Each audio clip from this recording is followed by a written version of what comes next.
I guess ready? They will introduce us. I can introduce. She will introduce you first. Good. Good.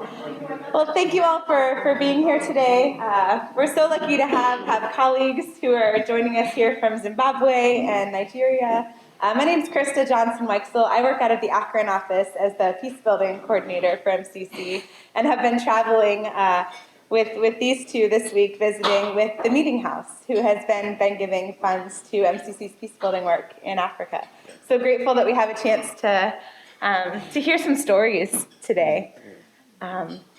We're lucky traveling together the last few days. We've heard more stories about how, each of us became involved in peace-building work. And so I hoped we could start off by asking Ahmed and Gopar more about how they became involved in peace-building work.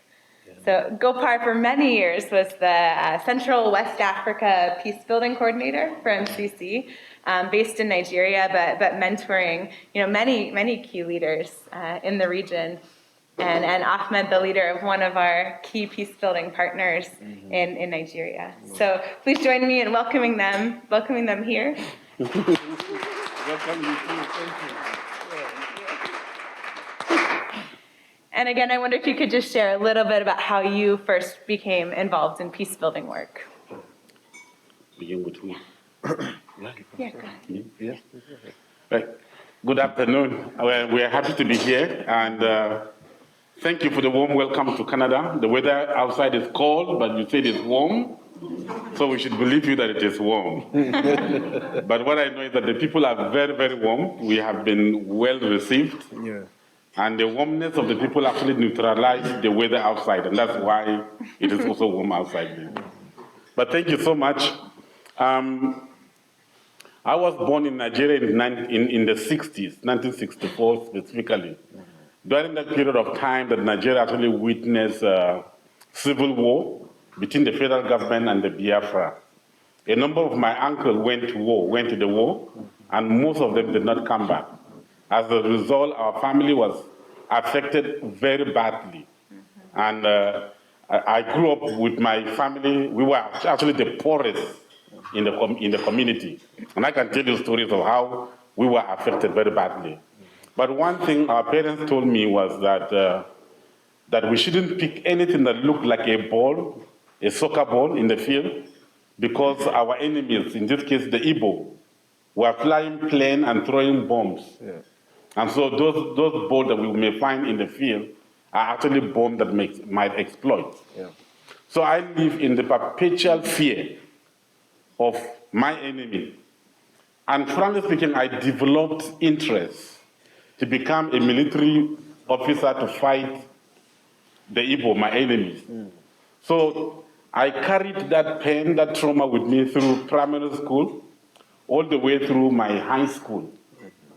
And during my high school, I was studying subjects that will help me join the military.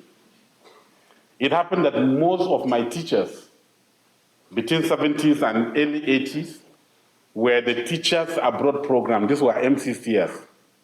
A number of them from Canada. You may know some. Don and Naomi Anga was my principal. Harry and Lona Fraisse from Winnipeg. Jerry Buck from America. A number of them were my teachers. I didn't know that background. I didn't know that they were coming from Mennonite churches or Brethren in Christ churches. And so I was studying, planning to be in the military. That was my plan. But when I finished from high school, then one of them recommended me for an IVEP program, the MCC International Resource Exchange Program, 1985 to 86. First, I was sent to St. Louis, Missouri for 6 months. For 6 months. The second month, I was sent to northern Pennsylvania. And they placed me in the home of a Mennonite pastor. This is someone who wanted to be a military and was placed in a Mennonite pastor's home. And that was the journey of my transformation. To cut the long story short, I returned to Nigeria. I went to a seminary and became a pastor. And later started work with MCC. And that's how I got to meet with people like Dave and Mary Lou Klassen, who are here. Dave actually was the photographer at our wedding. Good to see you here. So I started work with MCC in the MCC office. In 1999, I decided that, no, I need to do peace work. And so I applied to Eastern Mennonite University, went there and be trained to be a peace builder.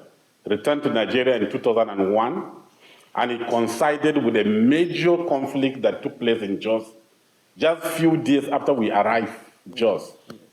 And that is September 7th. And you see, coming from EMU, I was ready to to handle any conflict on the African continent. And then I find myself in a major conflict in Jos. Everything that I have learned at EMU disappeared in that situation. Monica lost 3 of her brothers, cousin brothers, in that conflict. The person who printed our wedding card was killed in that particular conflict. And not only us, but many people that we knew lost their loved ones.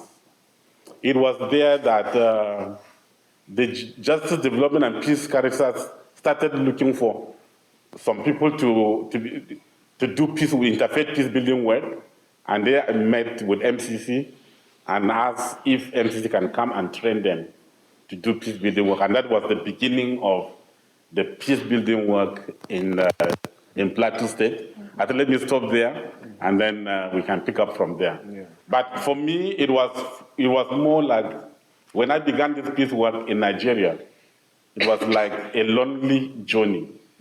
I used to describe myself as someone swimming in an ocean alone, not knowing how deep, not knowing how wide, and I didn't know how to swim, and I was swimming alone. But by the time I left Nigeria, there were many that have joined. Yeah. And we swim together. I'm no longer in Nigeria, I've moved to Zimbabwe now, but there are people in Nigeria who are doing the peace work, people like Boniface, people like Ahmed. Yeah. Thank you. Thank you. Yeah, okay. Well, for me, let me say thank you for having us, and also to say that my friend Boniface, I wish he made it here. But unfortunately, because of some visa challenges, he could not. So he sends his greetings, and so what I'm going to share is something that perhaps he will share as well. As much as I know, if he were the one to be here, he would have shared my own part, because our functions actually overlap. I manage the Department of Peace and Conflict Management, Transformation Department, and then he manages that of the Emergency Preparedness and Response, the EPRT department. But actually, you know, peace building is something that is an embodiment of many other disciplines. When you do this, you see it naturally coming back to peace building, and so it is even with our project implementation. Thank you so much. That being said, let me say that actually, back in the days, I studied accounting.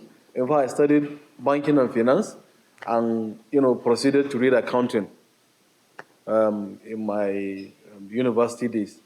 And I was working with the bank. I was doing very well. Banks pay well, so I was doing well, and I had it all going. Then all of a sudden came a scholarship from the MCC for me to go and study peace building in Zambia. I was at the Africa Peace Institute in Zambia, and by the time I went and got back,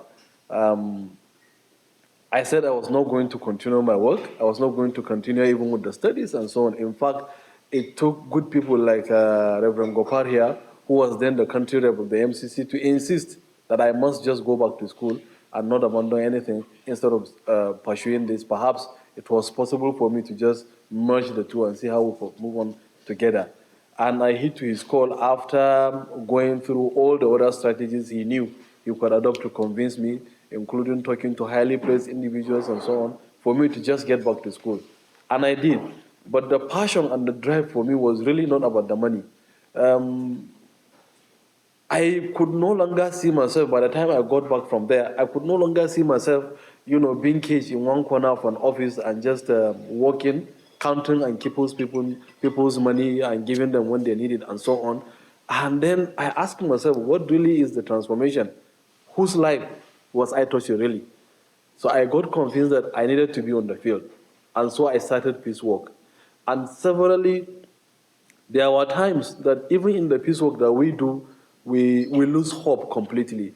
In fact, sometimes it's so hopeless that you wish, you ask yourself questions, was that really it? Is that how it is supposed to be? Let me give us an example of 2008.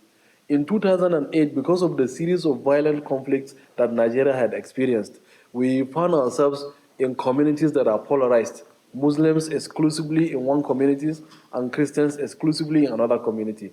And so you get to a point that people don't really meet eye to eye. And there was this initiative of bringing on board the EPRT, which was a network of interfaith people from various communities. We had the interfaith, we had the intergender. It's comprising of different organizations who are into peace work. And then the EPRT was up and running, and we were like the shining beacons of hope for all other communities.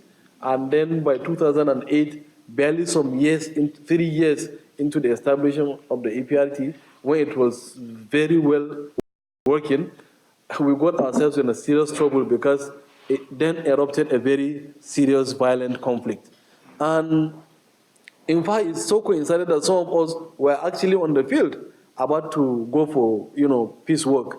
And then the conflict erupted and we almost lost our lives.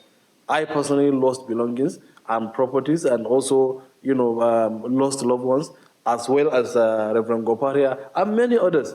So it got to that point that Muslims a meeting had to be convened, and then the Muslims were saying, hey, so you Christians, you knew about this, and you never told us, you wanted us to get killed, and then the Christians too were complaining and, suspecting the Muslims of having known, but refused to tell them so they could get killed. And so everybody was fighting and wailing and crying that, in fact, to hell with the peace work. But in the end, people like Reverend Gopar and Father Form, who is also not here, thought it through and said, well, it's true. After all the grumbles, after all said and done, what was really then remaining? We were not going to do peace work. What else were we to do? And one by one, we all got back to our senses that indeed peace was the way. So we had to get back online and started to do things as expected. So for us, the motivation is when you do interventions on people and you carry out works and then you see very clearly that somebody is transformed and he looked up to you and said, well, thank you so much. If it wasn't for you, I would have lost it all. So the situation from hopelessness is that of elevating somebody to becoming hopeful and to beginning to see value in humanity, and then perhaps life will continue to flow. So for us, the joy is when you hear communities said, we had nowhere else to look up to, but when you guys showed up, you saved us all. And that would not have been possible without the kind help that comes from good-spirited people like you. The meeting house and the MCC indeed have been the ones doing it all. We were just the ones on ground implementing and doing the work. But we would like to say a very big thank you for what you are doing. Because for us, I am married, I have 3 children, and I'm almost 40 now. So the question to ask is, well, it is the old people that cause the war, but the young people die more in these wars. So for us, it will be a great disservice if we say, because that has been happening, so we will not also do something towards that. So I was looking at a situation where, how about my young boys and girls, coming up with Christians? I'm a Muslim. How about returning the good old days when there's no difference between Christians and Muslims, when you go to the same schools, when you actually could even intermarry, my best friends till date remain the Christians, and I'm a Muslim. So those days we recall with nostalgia of happy days, quietness, and doing things in peace. If we do not enjoy these privileges now, perhaps our children and generations coming after them would. So it's part of the passion and the drive that is really keeping us going in terms of peace work. And we'll continue to say thank you, but of course, like Oliver Trees, we'll ask for more. Thank you. Gopar, is there anything else you'd want to share about the story of peace building in Nigeria, or maybe where you are now working in Zimbabwe, some of the peace building partners MCC supports there? I don't know which one now, Nigeria or Zimbabwe. Let me just say briefly about the peace in Nigeria and then move to Zimbabwe. I will be very brief so that you can have time to ask questions. In Nigeria, I'm so excited with what is going on in Nigeria, the work that is going on. Ahmed mentioned about the emergency preparedness and response team in Nigeria. That organization just came into being in the 2000s. Yeah. Shortly after the conflict that I mentioned, the 2001, that EPRT, Emergency Preparedness and Response Team, came up. Yeah. The reason for the establishment of that was that when Nigeria started witnessing a lot of violent conflict, and mostly termed as religious conflict, interfaith conflict, it was very difficult for many organizations to intervene. Yeah. Many organizations came in with goodwill. Yeah. But they didn't have the capacity to do the work. Yeah. There was also lack of coordination among the organizations that wanted to do something. Mm-hmm. There was also another problem of self-sustaining those efforts. They were not there. Mm-hmm. And so MCC with other organizations came together to establish the EPRT network organization to provide coordination for intervention, to provide capacity, and to provide the self-sustaining that was needed at that time. So EPRT came on board. We have people transformed through the process of the peace work. I'm sure many of you have heard the name of Amina Ahmed. She became transformed through the process of interfaith peace work that MCC actually facilitated, organized by JDPC. Actually, I was the facilitator of that. Yeah. And so many people became transformed as that. Mm-hmm. And it produced key people to do peace work. And Ahmed made mention of the conflict of 2008. Yeah. These are key people that we have trained, and they were the hope for peace work for us in Nigeria. Yeah. But the conflict of 2008 affected these key people. Yeah. Some of them were almost killed. Mm-hmm. Okay? So these are the hope, and they were almost killed, and that was why they came and said, we have no hope, we don't trust the other side anymore. And people came and we were scared, and people were weeping. Our hope was broken down. Mm-hmm. So we came and met in the house here, a house just like this, went around and said, okay, you share, just lament, say whatever you want to say, and weep. Mm-hmm. And a lot of weeping took place. Yeah. Then we went around in a circle again and said, now, if we're not going to work for peace, is there any hope? Is there anything else? Any option? And that's why people say, we went around and said, no, there's no any option. Mm-hmm. Everyone said, peace is the only way. Mm-hmm. There's no any other option. What that does for us is that all of us, we understood the pain to be a victim. Yeah. We understand the challenges that the victim goes through. We also understand the energy that victims usually develop. Yeah. The energy for vengeance, for retaliation, to do something. Yeah. But what we did was we redirect those energy towards peace-building work. Mm-hmm. And that's why we have these pillars. People like Amina, if you take away peace work from Amina, she becomes naked. Mm-hmm. And if you take peace work from these people that have experienced victimhood, they become naked. Yeah. And that is the reason why, even in the face of things like Boko Haram in Nigeria, things like Fulani herdsmen in Nigeria, you still have people like Boniface still have hope. Yeah. Because they have experienced the other side. Yeah. And they believe that peace is the only way. That's right. And that's what I will say about Nigeria. And then let me just say something briefly about Zimbabwe, to do justice for the fact that I'm also in Zimbabwe. In Zimbabwe, we are working with 3 peace partners. Yeah. One is the Theological College of Zimbabwe, where they are training. In fact, they just started last year to train people in peace building, providing them, giving them master's degree in peace building, looking at church leaders, community leaders, and organization leaders. It is just the beginning. It is the same organization that is actually coordinating the African Peace Building Institute now. So MCC is working with that. And then MCC is also working with Ecumenical Church Leaders Forum. It is a national, they have a national framework looking at the entire country and providing training in communities and also in schools, similar to peace clubs, to say. But they're working in communities that have been fighting over the years and communities that destroyed their own development work. They destroy schools, destroy hospitals, destroy all kinds of things. But right now, these communities are regrouping themselves and they are rebuilding.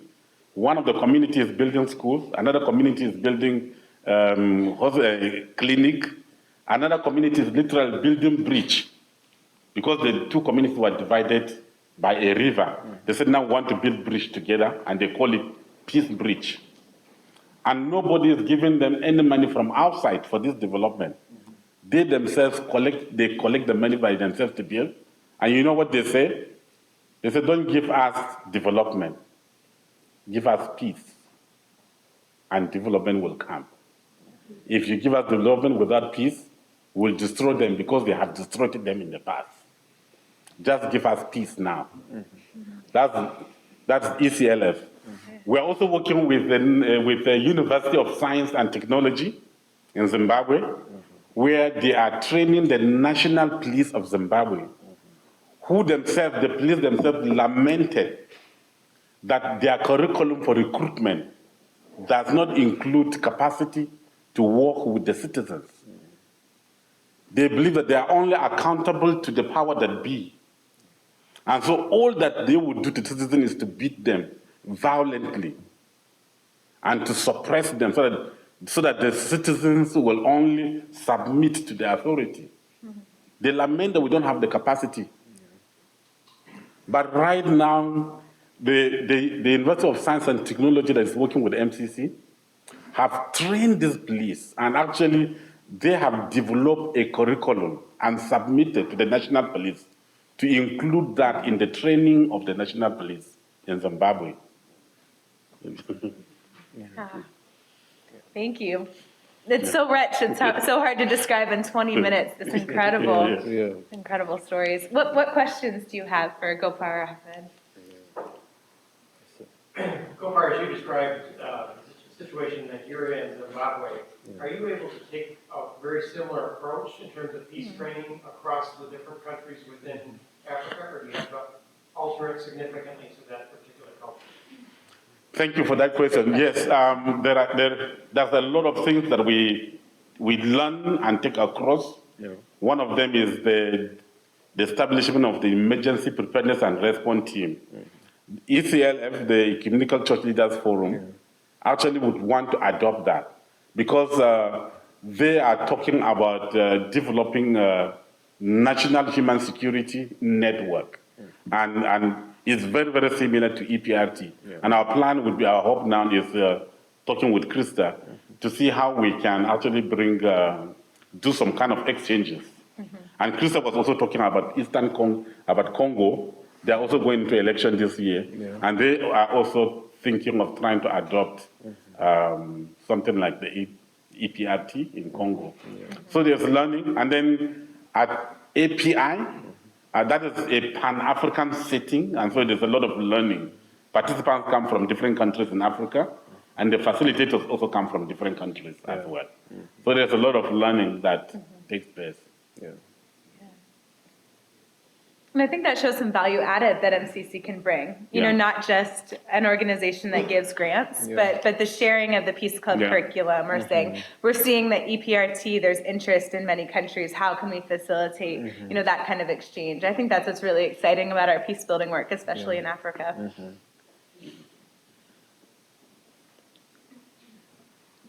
wondering if either or both of you could speak to just the long-term nature of peace work. I mean, you mentioned, you know, you start, there's a 2008, things collapsed.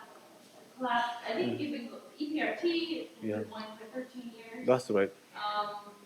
Just talk about the long-term view as opposed to what is often our focus these days, kind of in our project mode, is kind of a more shorter-term thing. Is there a tension there? Or how do you navigate that kind of? Yeah, I think it's a very okay. Yeah. Can you repeat that question so that our people that are watching online Oh, there are people watching. Sure. No, Mary Lou Clausen, who's the former country rep or formerly working in Nigeria, asked about the long-term nature of peace-building work. You talked about EPRT going That's back right. to 2001, 2008, Right. And that's in tension maybe with projects that are much shorter term. Can you talk about longer-term peace-building work? Yeah, definitely so, because we realize that indeed there's high possibility of relapse. You do one project today, and tomorrow, because of the series of conflicts, another conflict set up, and then there's a setback already. So the idea is, could we have more people in peace building, and then comprising of also key people? Because it's either you are dealing with the more people or the key people. But in our own case, we're actually combining the two strategies. How could we use the more people to get to the key people? So we decided we actually do that by one of these strategies. For example, the MCC has been sponsoring people to go and study peace building in either API, Africa Peace Institute in Zambia, or that one, or the West Africa Peace Institute, the WAPI, in Ghana.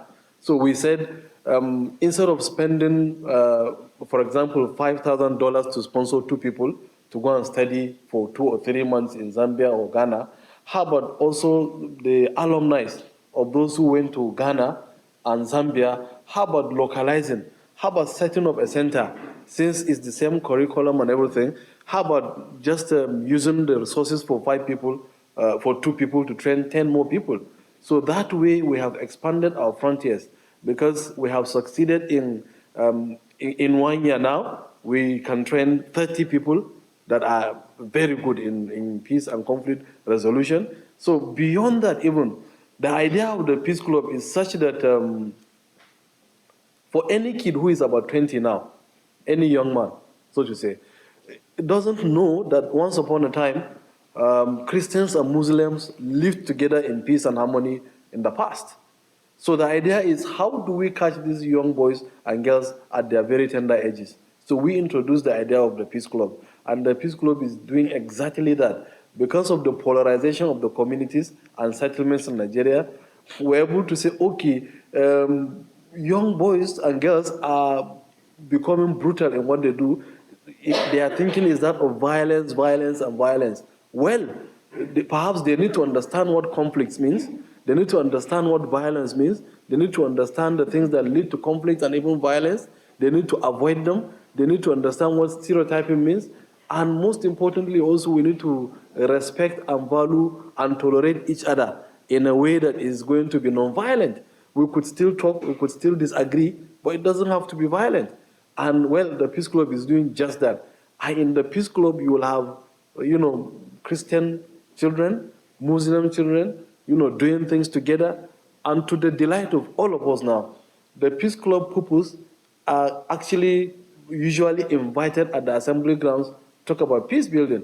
In fact, they're usually the first point of reference when there are issues that have to do with conflict, because apparently they even understand how to resolve conflict in some ways because of the skills they have acquired more than even the teachers.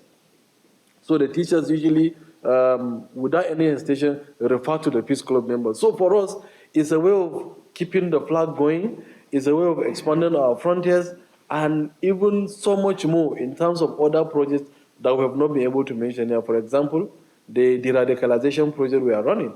We realized that the Boko Haram took its turn on the people, and they hit very hard, in the sense that a lot of people lost their lives, a lot of properties have been destroyed, and then the situation was almost becoming hopeless until the international non-governmental organizations, including the MCC, decided to dive into the issue. And by doing that, right now we are doing some intervention around de-radicalizing the radicalized minds, people who believe in the ideology of the Boko Haram. Okay, how do we deconstruct those myths? How do we tell them the reality? How do we try to correct those impressions that have been created by those who wanted to use them? And apparently, it's either because of economy, somebody is motivated by the kind of money he is given, or by the kind of misquotations of the holy scriptures, and interestingly, not just Islamic, but also Christian. So we have an interfaith program also running on that. But of course, despite the huge success we're beginning to record, perhaps we need to do more on areas like those and even other areas not mentioned. Yeah. Yeah, I would just add briefly that that already I think for me, I'm almost in the future of the time that we started. So it's almost the long term that has been achieved for me here. First of all, for people who are radicalized, violently, have now become radicalized non-violently. People like Amina, who was a fundamentalist, and now changed to be a peace builder, and bring that radical mind into peace building work, and nobody can change that. The only thing to change that is when she dies. Okay, but there's no way you can change Amina from doing peace work to doing what she used to do. We have people like that that have become pillars that are truly transformed, and there's nothing you can do about that. So the individual transformation for me is a long-term achievement that cannot be changed. And then we have also institutional transformation.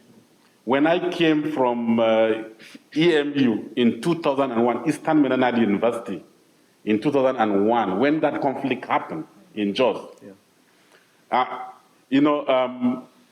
before that, I went to the seminary in Jos, they call Evangelical Church, Jos Equat Theological Seminary.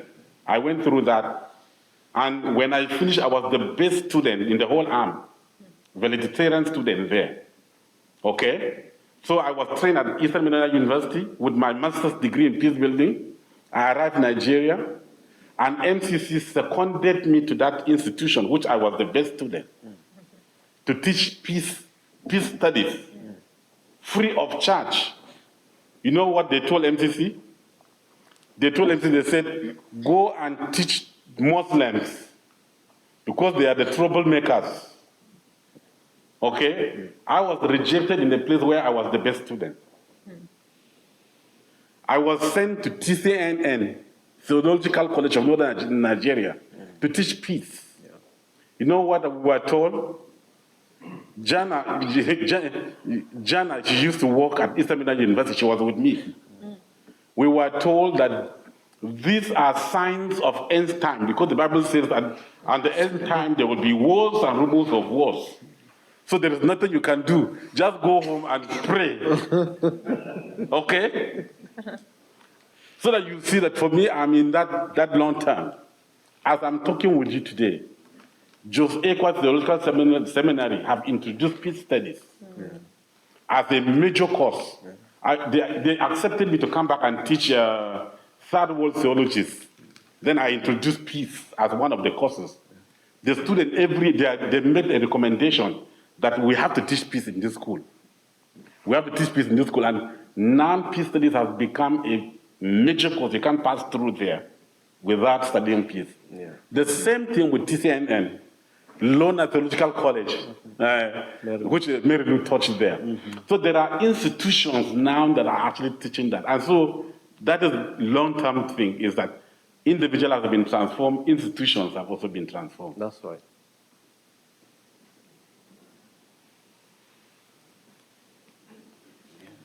Not sure if we maybe have time for one more question or need to. I have one. And I'm coming from a base, I go to kind of Mennonite church, but I've been involved in ESA and the Polish journey here in the last semester. That's right. Gender equity is certainly in the news here in North America, but peace, we've often said, starts within the home. Yes. Talking about major conflict that hits the headlines. That's right. What is being done to help establish peace within the home, to give the woman a voice, that she is respected? So is there anything being done in initiatives that's attending to that issue? Oh, precisely so, ma'am. because the Peace Club is actually multidimensional in terms of issues it intends to address. We're talking peace, we're talking gender also, because we developed modules.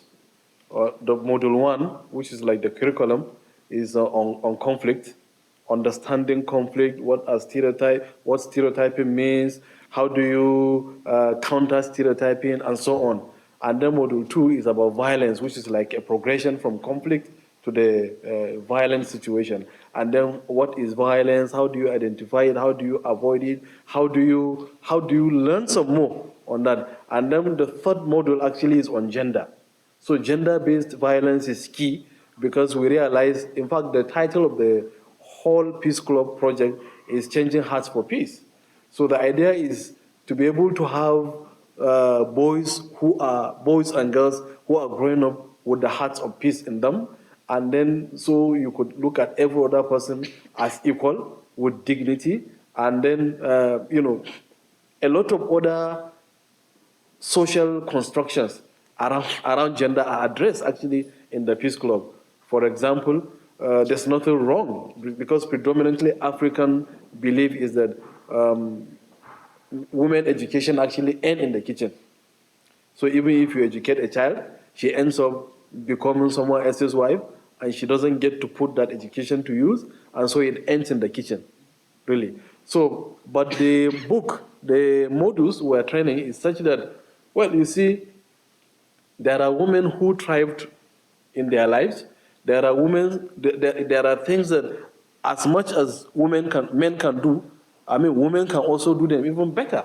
And there are several examples. We bring women role models to come and showcase to them, and then so the stories, the narratives are changing.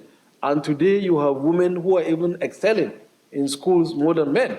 So it's something that parents are beginning to make a hard decision. Well, you are a man and you are my hope, but you're not doing well, boy. Sorry. We'll look at your sister. In the past, it's never possible. Whether he's doing well or not, he's the man, he's got to be in school. Whether she's doing good or not, she's a woman, she's got to be in the kitchen, so she's not a priority. But the Peace Club journey is really helping in deconstructing some of the myths and also changing the narratives and the perspectives of the individual. But I must be very quick to add that, let me equate it with a story now, that one day a young man was passing by the seaside, and by the riverside, and then he came across an old man. Guess what the old man was doing? You know the starfish is very small. Each time the sea storms, the old man will be picking the starfish one by one and will be throwing back into the river. And puzzled, the young man asked, "Old man, what are you doing?" He said, "Well, I'm putting the starfish back into the river." And he said, "Well, it's an exercise in futility because by the time you throw one, thousands more come out. So you are not saving, you are not helping matters." He said, without saying anything, he picked another fish, and he looked at the young man and said, "You see, son, I may not be able to save all the fish here, but to this, I'm making a difference," and he threw it back into the river. So the idea is we may not get there at the same time, but something is being done about it. Thank you. So I may see a future where instead of I see two wonderful gentlemen here at the front, I may see somebody, a man and a woman from different countries. I was actually going to respond to that. That's right. Yeah. Before you even asking the second one. That's right. There was actually a plan for two people that were going to join us here. Yeah. Boniface and Benedicta. Benedicta is a woman. Yeah. Unfortunately, both of them didn't get visa to come. That's right. Benedicta is actually the boss. Yes. She's a woman. She's But my boss, you know. She's his boss. Yes. And she is also Boniface's boss. Yeah. She was supposed to be here as well. Unfortunately, she didn't get visa to come. Yeah. So it's just by accident that you get two men in front. That wasn't a negative comment. No, it's okay. It's okay. It's understood. Just, I'm emphasizing, if you're going to talk about women having a voice, yeah. then they need to see role models in leadership. Of women. Very, very true. Because right in the hall there, on the Peace Club, photos, you get to see. In fact, you see even more women more girls than boys actually on the photos there. So it's Yeah. working. So I would say, see, Amina Ahmed is a woman, and she's one of the pillars. Yeah. But, you know, Muslim ladies are not allowed to go out, to interact with people outside there, okay? Before Amina got married, she called me her uncle. That's how she calls me, uncle. I told him, I said, tell your husband to be. Tell him exactly the kind of work that you do. You travel out and you travel with people like me out to go and do peace work. Yeah. Tell him that when you got married, you are going to continue with this work. Yeah. If he doesn't agree, then he's not your husband. You look for somebody else. And that's exactly what Amina did. Yeah. And Amina got married. They have a child with this man now, but she continued with the work. That's right. Just as before. Yeah. And in fact, she has brought in more Muslim women on board. And more Muslim women are also involved in this as well. That's right. So thank you for that question. Yeah. Well, thank you for coming, and I think we'll stay around afterwards if there are other questions. But thanks to you both for being here. Thank you. Thank you.